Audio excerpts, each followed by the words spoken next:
Gracias por haberse quedado. Ya el man del puerto está difícil. Le pedí que me dé los últimos 7 minutos porque es lo que necesito para sacar mis conclusiones. Verán, una gran ventaja que tengo yo es que tengo acceso a muchos de ustedes, ¿no? He tenido acceso durante mucho tiempo a muchos de ustedes, entonces conozco mucho de lo que hacen, de lo que piensan, y no es sorpresa, también con Miguel. Así es que en muchos sentidos su ponencia y la mía se parecen bastante, solo que hay una pequeña diferencia, el enfoque. Yo traje la ponencia que se llama Elementos Constitutivos del Juego de Rol. Yo me planteo una cosa, ¿cómo podemos llamar a algo juego de rol y en qué momento dejamos de llamarlo? ¿No? ¿En qué momento dejamos de jugar a los Muppets Babies y nos convertimos en roleros? ¿Y en qué momento volvemos a presionar tanto las reglas que estamos jugando un juego táctico? ¿En qué momento las dejamos tan de lado que regresamos a hacer la casita de té, ¿no? Entonces, para hacerlo, después de revisar un rato la bibliografía, y si bien obviamente está Huizinga, está McGonagall, y obviamente hay una increíble cantidad, o sea, no vengo a inventar la teoría de los juegos, la teoría de los juegos está por demás estudiada. Sin embargo, yo sí creo y tengo que defender el lado de todos los empiristas, es decir, de todos los que a lo mejor no tenemos los conocimientos académicos para hablar de las complicaciones de APA y demás, pero que llevamos años en el ruedo. Y como llevamos esos años en el ruedo, hemos aprendido un par de cosas que de repente parecen obvias, pero nadie los revisa.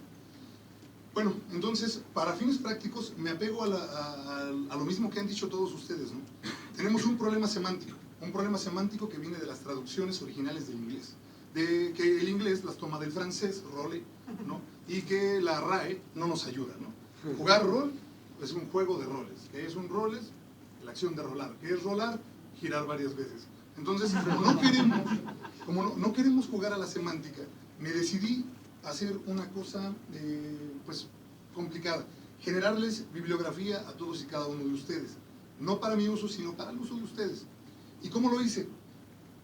Decidí buscar en los manuales de rol la definición de qué es el juego de rol según ellos, no según yo, no según McGonagall, no según el hombre más listo del mundo, según los manuales de rol. Y entonces, desde luego, lo primero es decir eso.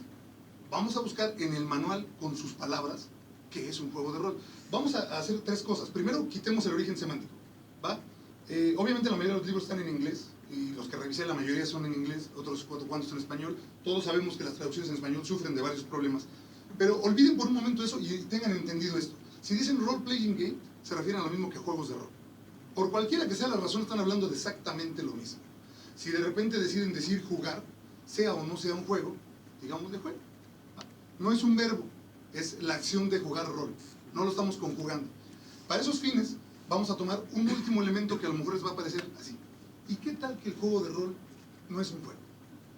Discúlpenme, pero según entiendo, y lo es lo que han estado diciendo todo el día, un juego debe tener reglas específicas. Bueno, o reglas al menos. A medida de que esas reglas son expandidas, el juego tiene ciertas características, pero debe tener reglas. Tenemos los ejemplos que dio Miguel y los que dio hace rato el cómic que nos a Edgar. Y finalmente, si tú no tienes reglas, entonces no estás jugando. ¿Cómo vas a jugar sin reglas? ¿En qué momento puedes decir prescindo por completo de las reglas? Efectivamente, Miguel nos dice, puedes llegar a un punto de jalarlas tanto, salud. Puedes eliminar por completo las reglas y el juego de rol va a tratar de mantenerse, ¿no? Gracias a la existencia del máster y demás. Ahí tenemos un problema. Y si el juego de rol no es un juego, es decir, si le decimos juego de rol como parte de una apropiación cultural a la palabra role-playing game, olvídense por un momento que sea un juego, ¿va? Vamos a suponer que no lo es. Supongamos que es una actividad como el Sudoku. El Sudoku es un juego, disculpen, no es el juego más aburrido del mundo, pero hay gente que lo juega. Mi padre es una persona que está feliz haciendo cada vez con menos números y tomando el tiempo. Ahora él se está divirtiendo, el esparcimiento ahí está, pero no lo hace divertido, ¿no? Hay reglas, si las quitas es trampa, ¿no? El cubo Rubik, hay gente que le encanta, está todo el día, hay gente que no lo tolera. Si tú le quitas todas las estampas de un lado y se las vuelves a pegar, ya ganaste.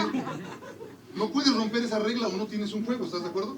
Entonces, asumamos que el juego de rol es tan violento en su propio existir que tiene este viejo y antiguo juego donde eras un elfo o un dwarf o un fighting man o un user, magic user, ¿no? 4 clases nada más. Estamos hablando de tiempos de Arneson y Gygax. Entonces, estos tipos te generan este juego de rol y luego, 30 y tantos años después, llega Landis con Camp, ¿no? Con Kobolds and My Babies. y te dice, no, ¿sabes qué? En este juego de rol gana el que se come más bebés, gana el que votan todos, porque ¿cómo puede ganar? De hecho, cada uno de los manuales que revisé, y revisé 39 manuales, dicen, este juego no se puede ganar ni perder. Decía Miguel, bueno, es que a veces perder es ganar, ¿no? Decía el otro compañero, decía la compañera, ¿no? Que a veces cuando pones la autoridad de un texto a otro, el enriquecimiento general de haber jugado es suficiente para decir, ya gané, ¿no?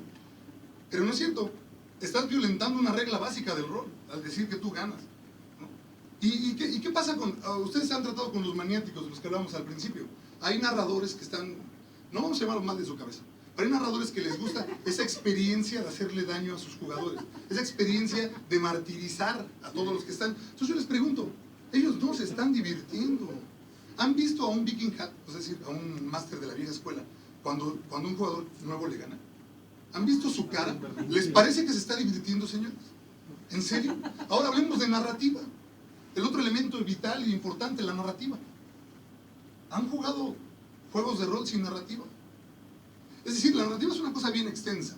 Basta con el hecho de que, digamos, sucede algo y eso que sucede se va desenvolviendo, puede ser un combate, pero vamos a ser sinceros. La narrativa específica de los juegos de rol es la capacidad de contar historias entre todos. Y cuando estamos lanzando dados como robots, no estamos contando esa historia y estamos jugando. De hecho, el primer gran juego de rol fue uno sin historia. Hack and Slash. Entonces, yo me fui por tres. Para hacer esto tuve que decidir algo muy complicado. Tuve que separar todos los libros que poseo en tres categorías. O por su importancia histórica, Dungeons and Dragons, Vampiro la Mascarada, Fate, ¿no? Que llegó a revolucionar, Fiasco, cosas así. Por su importancia, por su innovación, es decir, por la capacidad con la que llegó a traer nuevas cosas, como por ejemplo lo son casi todos los que vinieron con la OLG, ¿no? Con la OGL. Y por último, el último de las formas esta sería porque vale la pena, porque hubo alguien que los estuvo presionando, como es el caso de Sinvieda.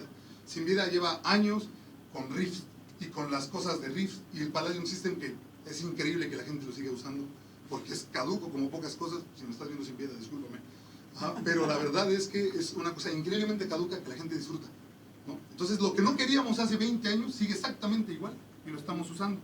Deja de ser un juego. Podemos jugar ahorita la White Box y estaríamos jugando rol, o bajo los nuevos estándares ya no estamos jugando rol. Entonces me decidí a dejárselo a los libros de rol, ¿no? Libros de rol, oriéntenme. Son ustedes los que comenzaron esto, y es que tienen que partir de este supuesto, señores. Antes de que hubiera este coloquio, estaban nuestros hermanos de España haciendo coloquios semejantes. Antes de que nuestros hermanos de España, a lo mejor los de Brasil, los hermanos de Argentina, los hermanos de Chile. Hay estudios sólidos sobre el juego de rol y su injerencia académica, su injerencia en todas las cosas, las humanidades. Pero ¿a poco eso nos detuvo para jugar? El señor Gygax y el señor Arneson no eran pedagogos, no eran filósofos, no eran matemáticos, eran diseñadores de juegos, y eso técnicamente era su primer juego. Ellos crearon en unos manuales increíblemente cortos, con muy pocas palabras y con casi cero referencias, lo que nosotros hoy conocemos como juegos de rol.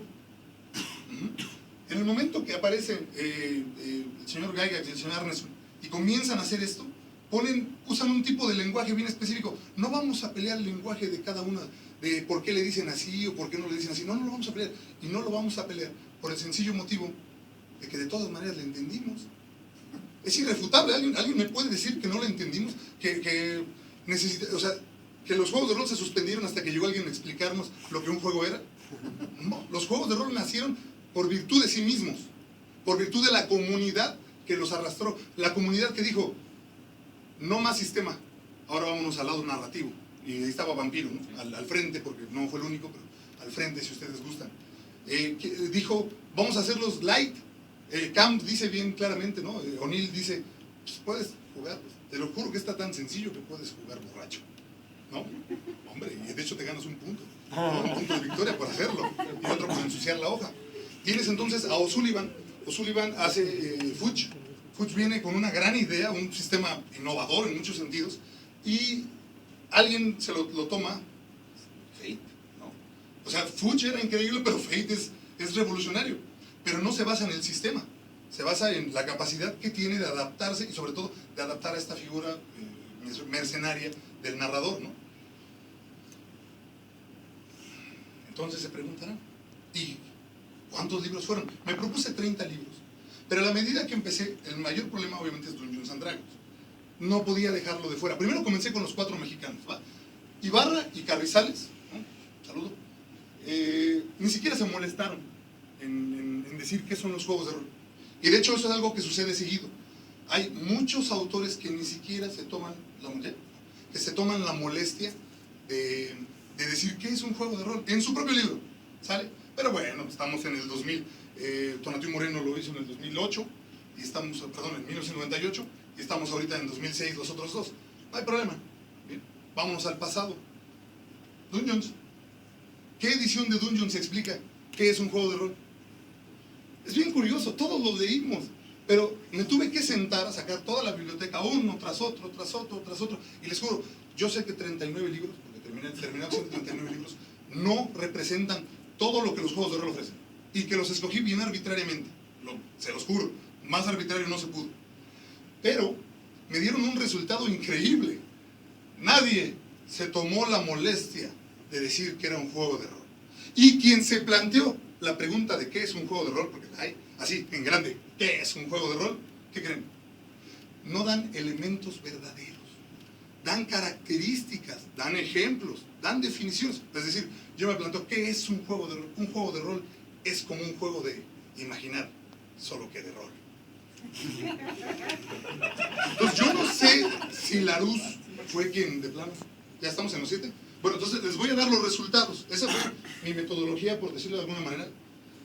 Tenemos a los juegos que pueden ser vencidos, ¿no? Es decir, el puro hecho de que existan reglas, Pokémon, 1, 2, 3, 4, quinta, los juegos, lo que ustedes gusten, siempre van a poder ser vencidos porque tienen reglas, ¿sale? Australia, lo dijo él. Ese es el algoritmo. Yo siempre voy a poder generar con un algoritmo de la victoria. Algunos va a ser más difícil que otro, el ajedrez, ¿no? La oposición puede variar, pero a final de cuentas el algoritmo está presente. En el juego de rol no. En el juego de rol no importa lo que suceda, siempre puede haber un cambio que destruya las mismas reglas sobre las que estaba trabajando. Es decir, podemos empezar a jugar vampiro, podemos bajar a las cloacas, no lo hagan, pero podemos bajar a las cloacas y pelear contra terribles nosferatos y cocodrilos. Técnicamente es Dungeons, pero podemos hacerlo. Entonces, les doy únicamente los datos solo para que los tengan pegados. Si me publican, los tendrán en escrito. Bien, entonces se desprende de este trabajo una serie de datos reveladores, o a mí me lo parecieron. 39 libros, 4. De esos 39, solo 4 no se consideran a sí mismos juegos de rol, que son Fiasco, Solar, Vampiro la Mascarada, primera y segunda edición. No, en serio, no se consideran juegos de rol. Ni siquiera dicen que son un juego narrativo de horror personal. El otro es un juego que no dice en ningún momento rol, y el último dice, no es un juego de rol, es una experiencia de rol. También debería entrar aquí Dungeons and Dragons, porque Dungeons and Dragons se describe a sí mismo como D&D Game. El juego de Dungeons and Dragons. No es el juego de rol de Dungeons and Dragons, es D&D Game is a role-playing game. Ajá. Es decir, este juego es un juego de role-playing, que no estamos diciendo que sea rol en este momento, ¿recuerdan? Por eso no los incluye. Solo 15 de ellos ofrecen una lista de materiales para explicar su desarrollo. Es decir, necesitas dados, necesitas demás. Los demás dijeron, si no, busca dónde, ¿no? 31 hacen reconocimiento de los participantes necesarios para usarse. Jugador, narrador. Y es una sorpresa, porque si bien el único que realmente prescinde del narrador es Fiasco, ¿sale? Fate no prescinde del narrador. Le quita muchos de sus poderes y lo convierte en un jugador, pero al final de cuentas sigue siendo el director de la acción, ¿no? Entonces, sería Morningstar, con Fiasco. Morningstar estoy citando a Napa.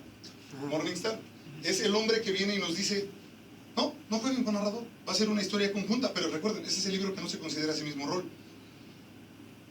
Para explicarse, 15 de ellos usan ejemplos para hacerse entender, y 36 lo hacen explicando la figura del máster. ¿Cómo es eso? En realidad, en vez de decir qué es un juego de rol, dijeron, Se reúnen los amigos, nota, deben ser amigos. Se reúnen los amigos, se sientan e interpretan esas cosas hippies que toda la vida quisieron ser, ¿no? Pero entonces les pregunto, si el ejemplo y enunciar los ingredientes es la forma de decir qué son los juegos de rol, ¿por qué entonces, cuando hacen una comparación, cuando se comparan ellos mismos con otros, el recurso más apropiado es otros juegos de rol? Porque si se compararan con arte, solo 13 de los 39 se consideran a sí mismos teatro, radio, televisión. Es un guión de radio, es un guión televisivo, es una obra de teatro improvisado, es como escribir una novela. Así lo dicen. Y todos dicen que entre amigos.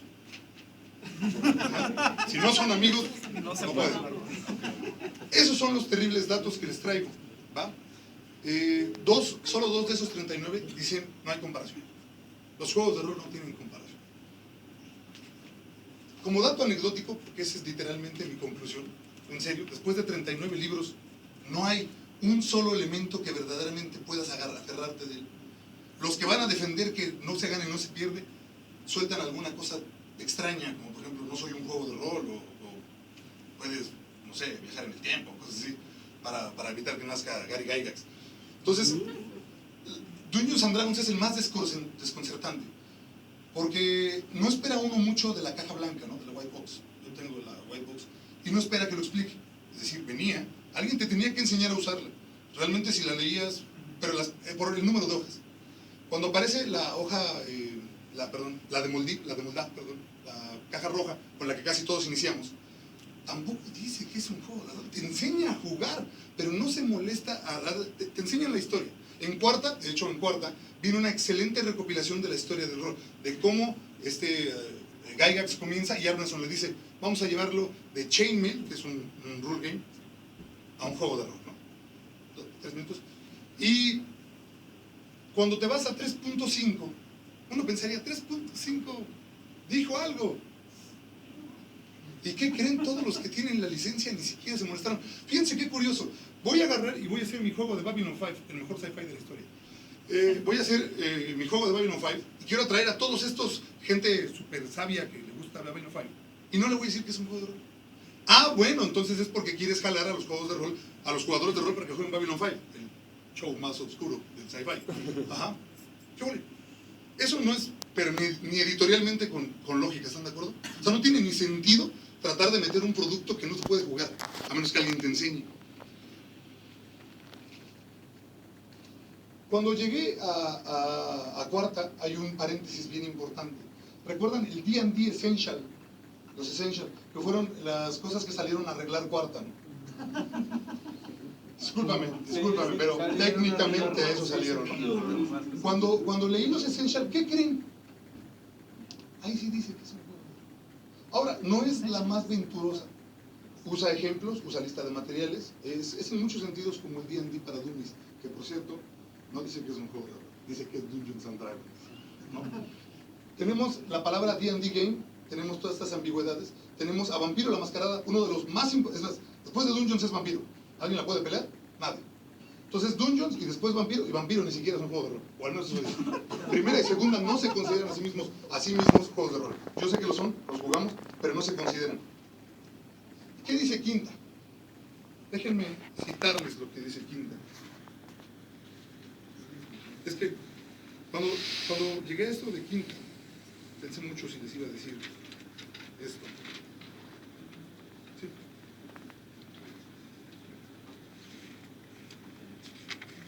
En la quinta edición, Crawford 2014, solo dedica un párrafo para decir lo mismo, pues está diseñada para recuperar un viejo público, no mostrarla a uno nuevo. En la edición 20 aniversario de Vampiro, esta que nos están volviendo locos ahorita, son claros al respecto. No malgastaremos una sola palabra en qué es el rol u otros principios básicos de la afición. Son cosas que ya sabes. Y si no es así, hay un montón de páginas web donde se puede obtener esa información. Señores, los juegos de rol son de la comunidad. Tuyos, míos, nuestros. No son de ellos, no son de nadie, de ningún filósofo, de ningún pensador, de absolutamente nadie que no se haya sentado a jugar con sus amigos, ¿o no, amigos? Y que haya generado ese gusto por perpetuar algo que nadie se molestó en definir. Caballeros, esa fue mi ponencia, gracias.